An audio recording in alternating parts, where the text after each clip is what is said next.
Modern mind, ancient book, walk away. Did you know that worldviews and biases are the roots of division? My name is Roger. I'll be your host today. Welcome to another Modern Mind, Ancient Book. We finished the Bible, the New Testament and the Old Testament, and now we're getting actually ready to go back to move forward. We're going to go back to the first books and start a whole another process. But before we do that, we're going to do a review of a book called The Persecuted, Jesus to Constantine, Volume 1, published by Refocus Publishers in the United Kingdom. It's a work by Mark Baker of Focus on Israel in the United Kingdom. He is a friend of the ministry, and we are well aligned with Focus on Israel. If you'd like to learn more about what they're doing and what the purpose of this book and this series is, please visit www.persecutedproject, spelled out P-R-S-E-C-U-T-E-D-P-R-O-J-E-C-T, persecutedproject.org. We are Modern Mind, Ancient Book. We're going back to move forward. We're finding a love for the law, the prophets, and the writings. We're placing Jesus in the historical reality of what he knew and believed so that we can know him more. If you'd like to reach out to us, modernmindancientbook.org. We are using this book as our sort of delve into history. After some careful examination, we determined that we'd rather just talk about the Bible than the history of Christianity. So we wanted to use this book to get us to Constantine, because that's where we feel the real change took place. So without further ado, let's get started. Episode 1, Worldviews, Bias, and the Roots of Division. Today we begin reviewing the book, The Persecuted, Volume 1, Jesus to Constantine. The book introduces a large historical project examining Christianity, Jewish history, anti-Semitism, and the relationship between theology and persecution. The stated goal of the work is not to attack Christianity, but to honestly confront historical truths. The author argues Christians cannot understand the future without examining the past. The opening chapters frame the series around worldview, inherited belief systems, interpretive biases, and the dangers of unexamined assumptions. The book repeatedly emphasizes history shapes perception, perception shapes behavior, and behavior shapes civilization. History, when approached honestly, can be more than a record of past events. It can be a mirror. The book opens with an ancient parable. Several blind men touch different parts of an elephant. Each concludes something different. Wall, rope, spear, pillar. The point? Partial truth, mistaken for total truth, creates conflict. The book uses this as a metaphor for religion, politics, social systems, and historic interpretation. Humans interpret reality through limited frameworks, but often defend those frameworks absolutely. Is conflict usually caused by total ignorance? No, of course not. Conflict is caused when somebody is sure they know something, but they don't know the nuances of it. Information and truth, oh my goodness, these are contested realities. There are people that believe up is down and down is up. And the thing is we're not often humble enough to admit that we don't know enough to be so sure, at least as sure as we are. And this is one of those things where in the biblical world, in the world of Christianity, we could really use some humbling. At the very best, most of us are aware of what happens in our church. I believe attendance at this point is almost 2 times a month on average for the average person. There's 4 weeks in a month, so at best you're 50% knowledgeable about your church, if that's you. There's a whole scholarship, a whole bunch of scholarship, a whole world of scholarship involving the Bible. And people with PhDs don't speak on other issues that aren't related to their PhD because they know they don't have the information for it. Boy, would we be well served to remember that Jesus said, love your neighbor as yourself, to treat people as you would like to be treated. We don't need to argue over the vast majority of the things that we do, and we certainly don't need to be so certain. Because most of the arguments over many things are because of incomplete understanding defended with certainty. The book defines worldview as the interpretive lens through which humans understand reality. We all have one. I was blessed and fortunate to be born in the United States. Nothing about my life really has been determined by me except for the clothes I decided to wear today. Maybe the career path I chose. Maybe.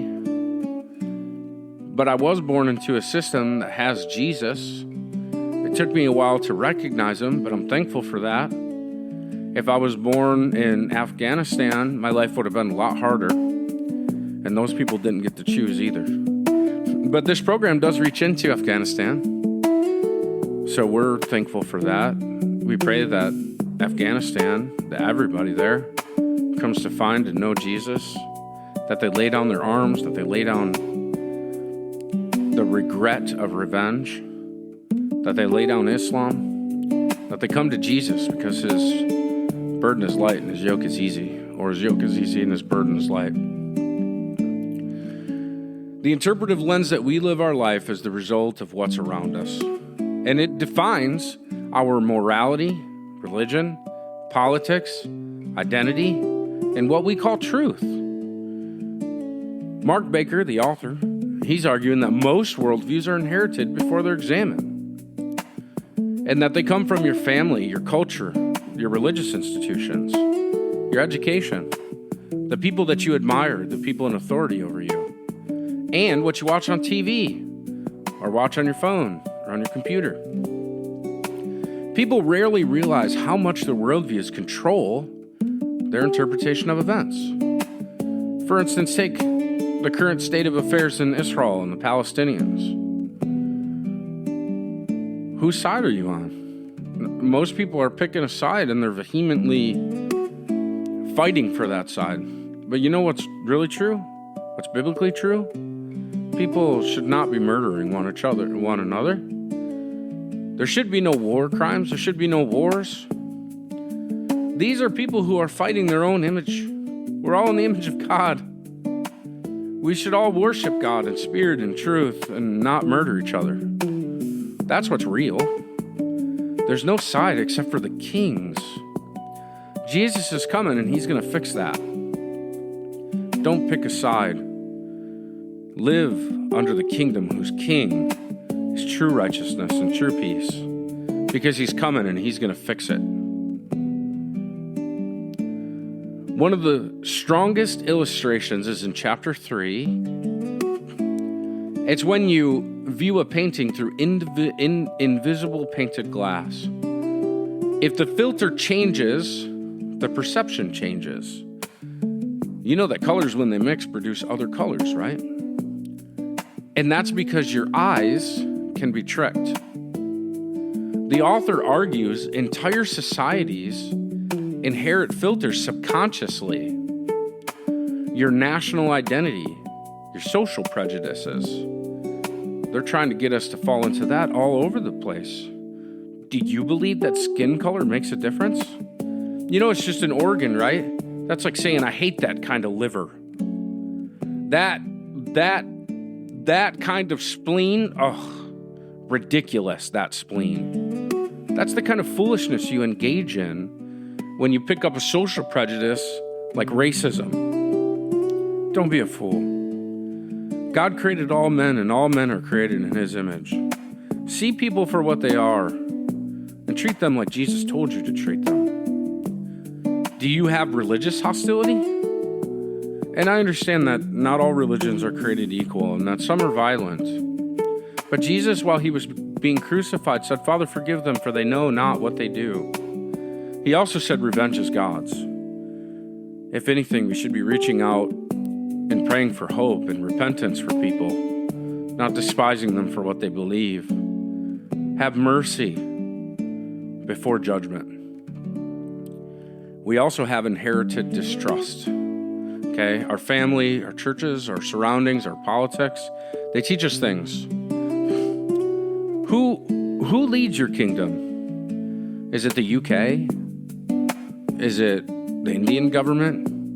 Is it the Israeli government? Is it the government of the United States, North Korea, China? Is it the Japanese government? Is it some local municipality? No. It's Jesus. It's King Jesus. It's his kingdom and it's his way, and what he wants will be. When our worldview remains unexamined, we mistake partial truth for the whole picture. Partial truth are the things of this world. The whole picture is King Jesus. How much of what we believe in is examined versus inherited? How much time have you spent in your private time in prayer and in your life carefully reading the Bible, first to get the stories, then to learn the details, and thinking of these things and talking about these things with the people around you, comparing ideas and living in God's ways? The things you learn, do you do? Because that's what an examined life ends up with: change. If you've inherited something and you've never questioned it, you've never examined your life. So can people sincerely believe false things because of cultural inheritance? Yes, they can. I would say I did my senior paper on the Jesus of Islam. The Jesus of Islam is well-defined. He's well-defined 600 years after he lived. And one of the definitions is that he wasn't crucified. Well, empirically, he was. Not only is there witness in the Bible, but there's extra-biblical witnesses that unequivocally state and show that he was crucified. Islam has a lot of false things that are called true because of a very long time period. 1,600 years of history, if it's bad history, doesn't ever make it true. How much of that are you living with personally? How much am I living with? I try very hard to read the Bible with ancient eyes because I want to be corrected by the King who gives true wisdom. I pray that's true for you. The book, The Persecuted, it then shifts into modern concerns, okay? Algorithms, AI systems, curated information feeds, echo chambers. The author argues that modern technology intensifies worldview isolation. Platforms feed people. Well, they tell you what you want. They reinforce your opinions. They give you things to react to emotionally because they want you to continue watching their programming. And they do it with hooks. There's a whole advertising system. I use it for Modern Mind Ancient Book. And they provide for you ideological comfort. You know that the AI system, your favorite AI system, that it reads you. It reads what you ask, why you ask it, how you ask it, through systems, through psychology, through advertising systems. All these things are programmed into it. And then it tells you what you want to hear. If you don't believe me, change the rules. You can tell your AI that you want outcomes, output, data that looks a certain way, and then everything that you ask, it'll give you it through that lens. If you don't believe me, give it a try. You can set rules. Exposure to opposing perspectives decreases in that ecosystem. The system is designed to give you more of what you want. That's how programming happens. You know, most of the stuff that you see on TV is propaganda, right? Maybe not intentional, maybe intentional, I'm not sure. But I know that once your phone hears you talk of something, it'll give you the advertisement for it. And it'll give it to you repeatedly. You're constantly being programmed. The ecosystem is producing for you what you want and what you think you want and what you like to hear. In order to escape that, you have to examine your life. If you don't, you can expect to be polarized. You can expect to be confused and call it fact. You can expect to have shallow analysis because everything you look up, it gives you what you want. And in the end, you're going to have emotional tribalism. You are going to be tied to the worldview that has been cultivated for you. There's an interesting historical comparison. Ancient societies were isolated geographically.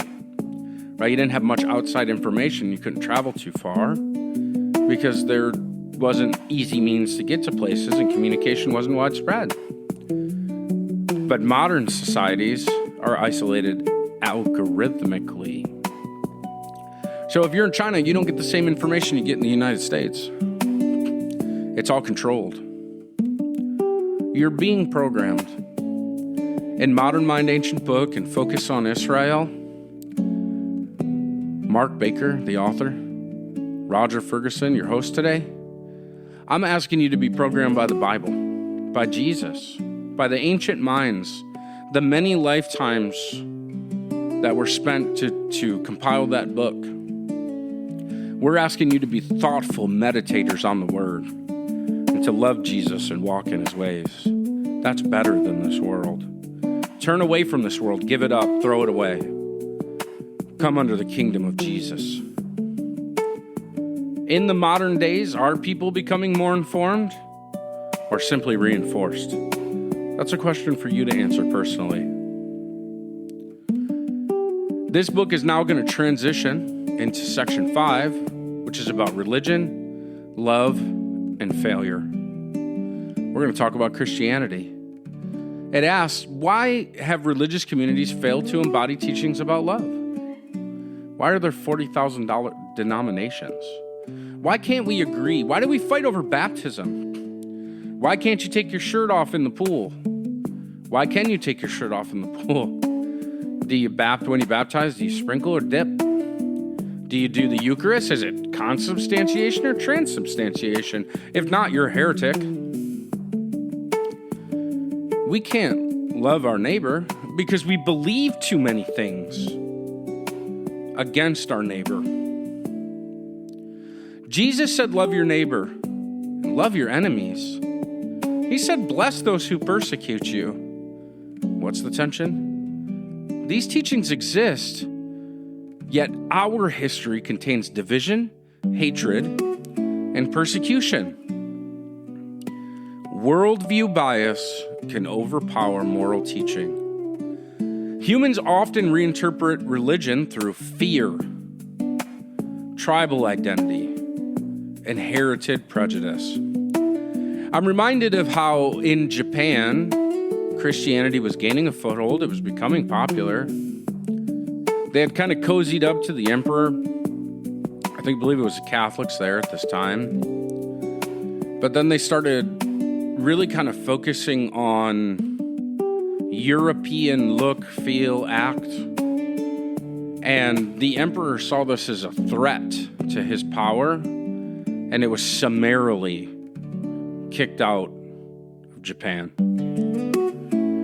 Listen, Jesus is not European. Jesus was a Jewish sage in the first century. That's how he died, and that's what he rose as, the King of Israel, the Lion of Judah. We don't need to go around making people look like him, because the Spirit will make them look like him. What we need to do is love your neighbor, love our enemies, and bless those who persecute us. But instead, we broke up into 40,000 denominations, and we hate each other over trivial and small things. This worldview discussion, it's not random philosophy. It prepares us, the reader, for the main historical question. How did Christianity and Judaism become so hostile toward one another? Jesus practiced Judaism. Historical anti-Semitism cannot be understood without examining inherited theological assumptions, examining interpretive traditions, and institutional narratives. When the church came to power, as an institutional organization over states, things really changed. The chapter closes, and this is chapter 6, by preparing readers for the role of Jesus, the New Testament, the early church, and the rise of anti-Jewish interpretation. Now, here's the thing. There's no reason for us to interpret the Bible in any other way than that Jesus was a Jewish sage in the first century, and that he taught, lived, acted as the people did in the first century. And I understand that he was the God-man, that he was God himself, that he was the Word in the very beginning. I understand. But what we must also understand is that same God-man, the angel of the Lord, who looked like a human and accepted worship and all this kind of thing, well, he appeared to Moses, Abraham, Isaac, Jacob, Joshua, Gideon. I mean, all these things, right? To the Jewish people. I don't understand why we would turn away from that which Jesus practiced. For instance, we just did a teaching about Passover and Easter. Well, it was traditionally, historically, at first celebrated as Passover, and then eventually the day changed to Sunday instead of the Holy Shabbat start, and then the miraculous 8th day, which is the Sunday, the new day, that kind of thing. Why did we do that? Historically, there's a reason for it. And it's that the people became less inclined to like Jewish people because the early church patristic fathers, that's what we call them, the fathers, the church fathers, they started to speak very harshly of Jewish people and to divorce the system and the people from the very place that it came. And it's just not the way. That's not the way. We're not supposed to divide. We're supposed to come together as one person. So it goes back to men. So this is an excerpt from the book on chapter 6. Men like Clement of Rome, Ignatius of Antioch, and Polycarp of Smyrna stand out as key figures during the transition period, meaning after John died. They worked diligently to preserve the purity of the faith while shepherding Christian communities through a time of expansion. The church was entering a pivotal stage of development. While the early church still maintained many elements of Jewish synagogal structure and continued to uphold the teachings handed down by the apostles, it was increasingly being shaped by the cultures and context of the Gentile world. As the gospel spread through the vast expanse of the Roman Empire, crossing languages, customs, and social classes, it encountered not only receptive hearts, but also the complex realities of Greco-Roman philosophy, political power structures, and pagan religious practices. These cultural encounters could be seen as both a benefit and a challenge. On one hand, it allowed Christianity to become a truly universal faith, not limited to just one ethnicity or region. On the other hand, it raised urgent questions. How should the church adapt? What should be preserved? And what could be reinterpreted? And not the least of all, what was the church's relationship with mainstream Judaism? By the end of the first century, Christianity stood at a crossroad. The eyewitness generation had gone. Jerusalem had lost its influence over the church, and the burden of carrying the faith forward now rested on those who had never seen Jesus in the flesh. Their task was not merely to maintain the teachings that had been passed on to them, but to present and embody the Christian faith in ways that remained faithful to its origins, while also resonating with an increasingly diverse and hostile world. It's undeniable that significant theological differences arose between the early followers of Jesus and the mainstream Jewish community. These differences grew as the Christian movement began to define itself in contrast to Judaism. However, despite occasional intensity in public confrontation, these disagreements did not lead to formalized anti-Semitic policies. There was just tension, right? Now,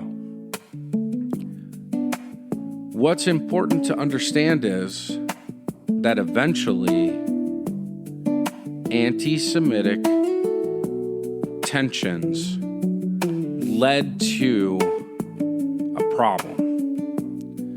As Christianity began to spread beyond its Jewish roots and gained increasing acceptance among Gentiles, a significant shift took place within the broader religious landscape of the world.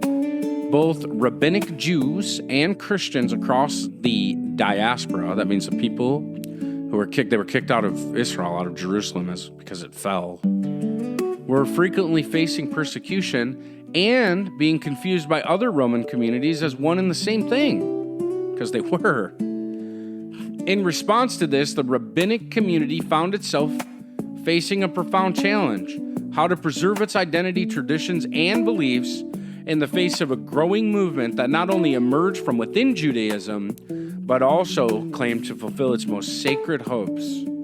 This caused them to increasingly turn their attention inward, focusing on solidifying Judaism's theological foundations and communal boundaries. It became essential for Jewish religious leaders to define more clearly what it meant to be part of the Jewish people, spiritually, culturally, and theologically.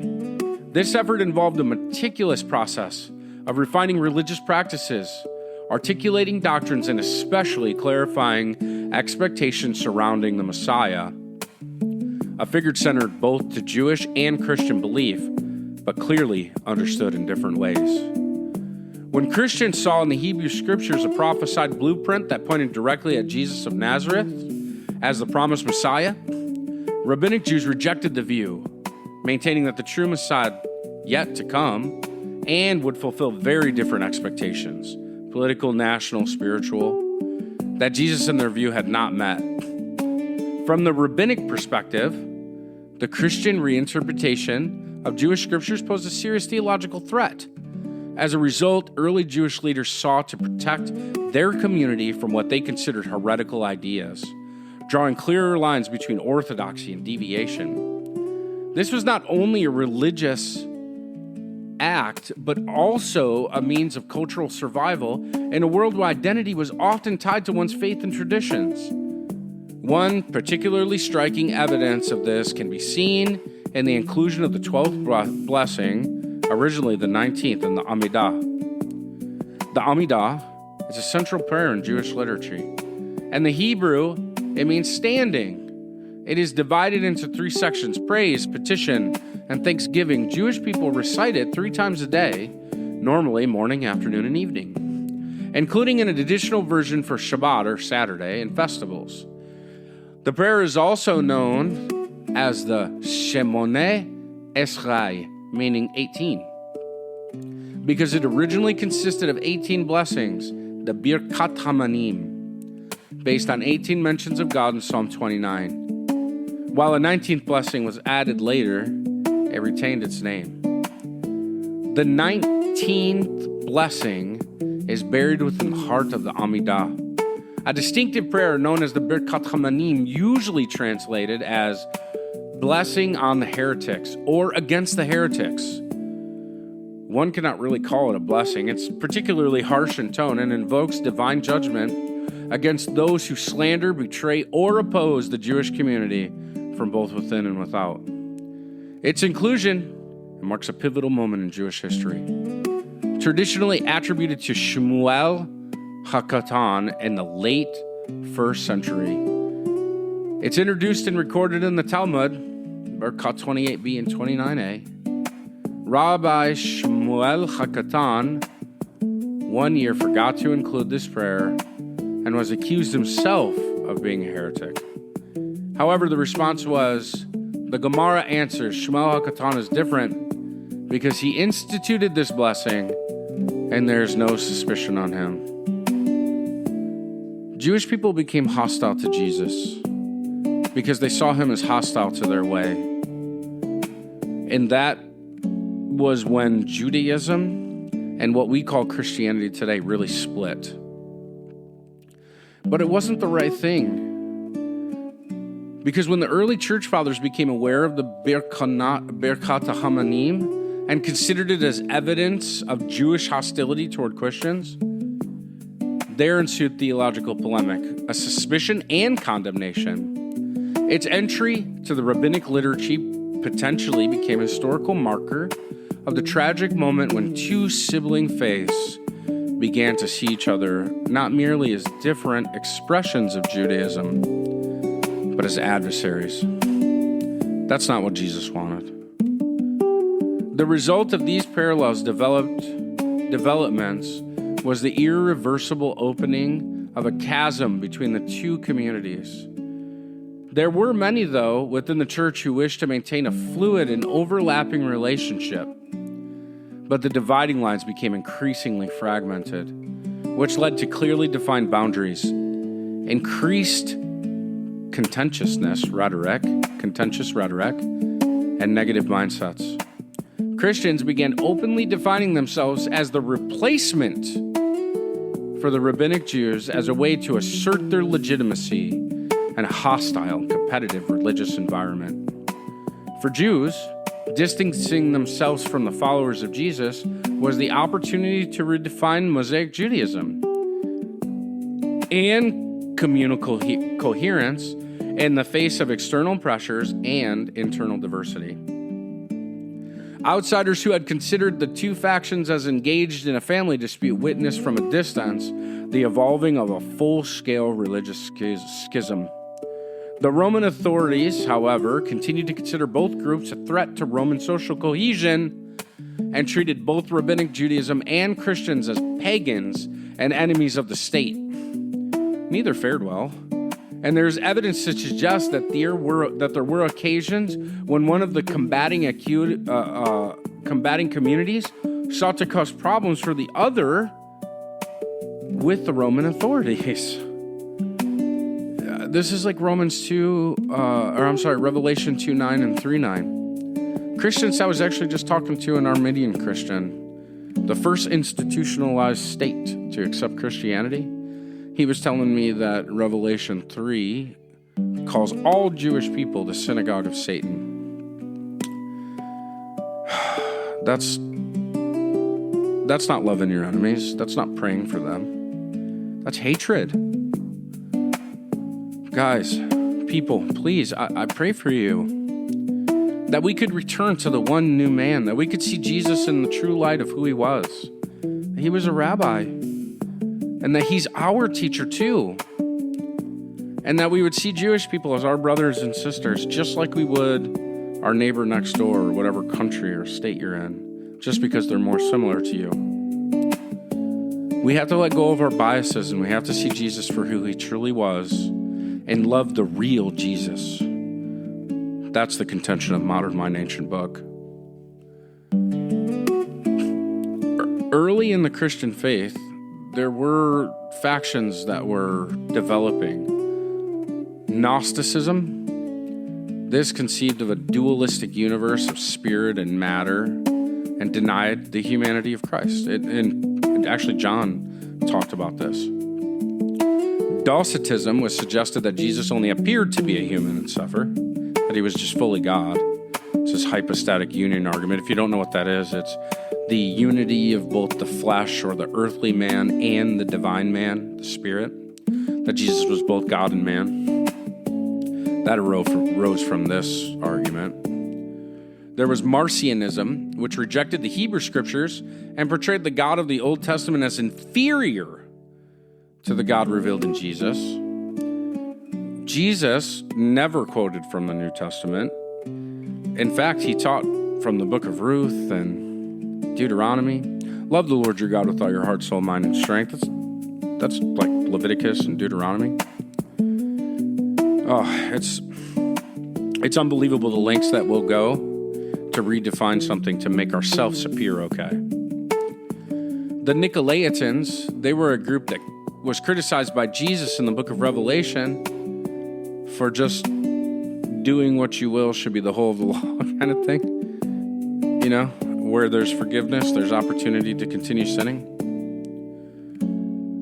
Among the emergence of these divergent and at times heretical teachings, the 2nd century proved to be a vital period in the intellectual and theological thinking of the early Christian church. Christianity was no longer a marginal sect within Judaism, yet at the same time it was still no means secure. It faced both internal fragmentation and external opposition. Roman persecution on occasion persisted, and external forces infiltrated the church with deviant thinking and foreign cultural practices. So the church found itself in a precarious position. It had new leadership that was mostly Gentile. The temple was gone. The Jewish people held on to the fact that, one day it'll be restored. But the new emerging Christianity would say, no, we're the church and we're Israel. And there is no millennial period. It's just very difficult to see all these things happen. Because we didn't need to do those things. What we needed to do was continue to be humble before God, who opened the doors to Gentile people to come into the way, and to the Jewish people who had to relax their way in Acts 15. There were only 3 things given to us at that time. We weren't required to be fully Jewish, right? Because Jesus opened the door, the Spirit was coming to us. But then we usurped the kindness that was given to us and made them have to be fully Gentile. It really is a foolish thing. We went from having to worry about Judaizers to worry about Gentilizers as the church continued. The Epistle of Barnabas, that contends that the covenant that God made with Israel had been annulled and replaced. And these are early writings. The Epistle of Barnabas is about 70 to 132. And it's attributed to Barnabas, Paul's companion. But it's just a name that was given to grant apostolic authority. I mean, this is about the time when we started these lists of, I was taught by this person kind of thing. But that was already anticipated and it was argued against it. Jesus is the only one who matters. I mean, I highly advise for you to read this book because you're going to read the words of the church fathers and how they just took offense to Jewish people and wanted to turn away and didn't want to maintain unity. And I'm telling you, in Jesus' name, that all he wants us to do is be unified as one new man. He wants us to worship him in spirit and truth. And he wants us to not hate each other and to give ourselves up for the benefit of one another so that we might live. We would forgive so that we could be forgiven. The main idea of this episode is that humans interpret reality through worldviews filtered by an unexamined belief system. And that creates division. It creates divisional information systems. And they reinforce identity. And religious communities are not immune to bias. I want to remind you that it was the Jewish people, their religious authorities, that hated Jesus because Jesus' purified Judaism wasn't compatible with their law-based, rule-based, heavy burdens. And they weren't willing to be humbled, but instead they wanted to kill him. And that it was the Gentile ruler, Pilate, who put Jesus to death. We're all implicated. When you know you're right, you're probably wrong. We're not immune to bias. Our worldview shapes our history. Before examining the persecution to come in this book, before being willing to persecute, we must examine our own perception. Are we governed by the laws that Jesus gave us, by the fruit of the Spirit? Because if you're not, you'll never see the kingdom. Next week, we'll continue on to episode 2, titled Jesus, the New Testament, and the Anti-Semitism Question. Please feel free to reach out to Mark and those guys at persecutedproject.org. My name's Roger. It's been a pleasure to be your host. I pray the Lord bless you and keep you and make his face shine upon you and be gracious to you, that he turn his face towards you and that he bring you peace. Shalom. Thank you for spending your time with us. If you'd like to reach out to us, Modern Mind, ancientbook.org. Bye-bye for now.